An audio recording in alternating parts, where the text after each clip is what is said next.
러시아의 우크라이나 침공 사태가 조금씩 길어지고 있죠. 원자재 선물 가격이 오르고요. 또 인플레이션 우려가 커지면서 우리 실생활 물가에 악영향을 줄 개연성도 생기고 있죠. 또 최근에 러시아에 대한 국제사회의 금융 제재 강도도 높아지고 있어요. 그러면서 루블화 가치는 30% 넘게 급락한 상태죠. 사실 이런 상황에서 전쟁 당사자인 국가에 투자한다는 게 다소 비윤리적인 게 사실이에요. 다만 최근 실제로 월가에 있는 투자회사들이 러시아 채권을 비롯한 자산에 투자하고 있다고 하죠. 러시아 채권 금리가 급등했다는 게 무슨 의미가 있는지를 스터디 측면에서 접근해 볼 필요는 있을 것 같아요.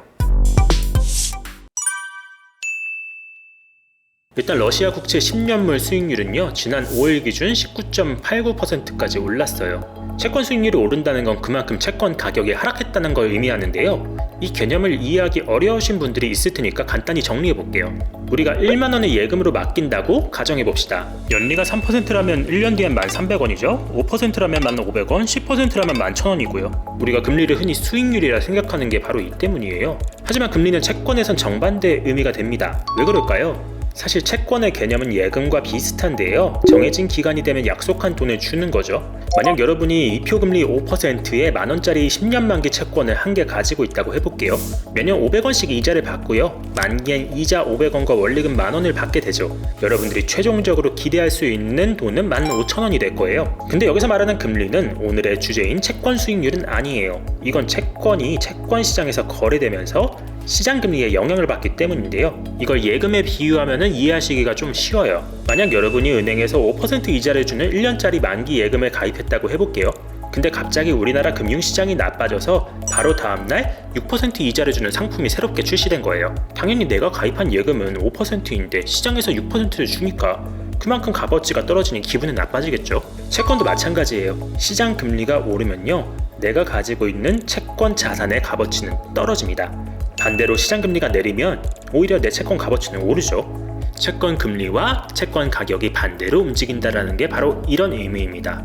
채권에 대해 조금 이해하셨다면요, 다시 러시아 이야기로 가볼게요. 러시아 국채 10년물 수익률이 9%에서 19.89%로 올랐다는 건요, 만기 때 원금과 정해진 수익률을 주는 채권의 값어치가 그만큼 싸졌다는 겁니다. 러시아가 지난 2월 28일 자국 기준금리를 연 9.5%에서 20%로 10.5%포인트 인상한다고 했죠. 러시아의 세계 각국이 금융제재를 거니까 러시아 국민들이 루블화가 폭락할 것으로 보고 돈을 빼려고 한 거죠. 그러니까 러시아 중앙은행이 기준금리를 올리면서 사람들이 돈을 빼지 않도록 당근책을 제시한 거예요. 아까 채권 금리가 오르면 채권 가격은 떨어진다고 말씀드렸잖아요. 다시 말해 러시아 기준금리가 올랐으니까 러시아 채권 가격도 과거에 비해 훨씬 싸졌다고 볼 수 있을 겁니다. 그렇다면 할인율이 높은 러시아 채권에 투자하면 과연 좋을까요?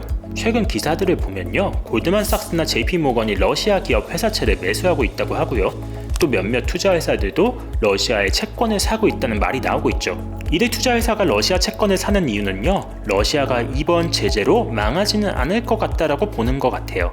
실제로 20%에 달하는 러시아 채권 수익률은요, 다시 말해 3.5년만 지나면 원금의 2배가 된다는 의미니까 복리 관점에서 엄청난 수익률을 줄 수 있는 건 사실이에요. 다만 한 가지 주목해야 할 건 러시아 채권의 디폴트 가능성이에요. 실제로 러시아가 오는 16일부터 채무불이행을 선언할 수 있다는 이야기가 나오고 있죠. 쉽게 말해 채권자들에게 원리금을 지급하지 못할 수 있다는 의미예요. 또 세계 3대 신용평가사들은 러시아 국채 신용 등급을 투기 등급으로 낮춘 상태고요. 그만큼 러시아 채권에 대한 투자 리스크가 커졌다고 볼 수 있죠. 앞서 러시아는 1998년 아시아 경제 위기에 따른 투자 감소로요, 모라토리움을 선언한 바 있어요. 모라토리움은 채무 상환을 미루는 행위인데요.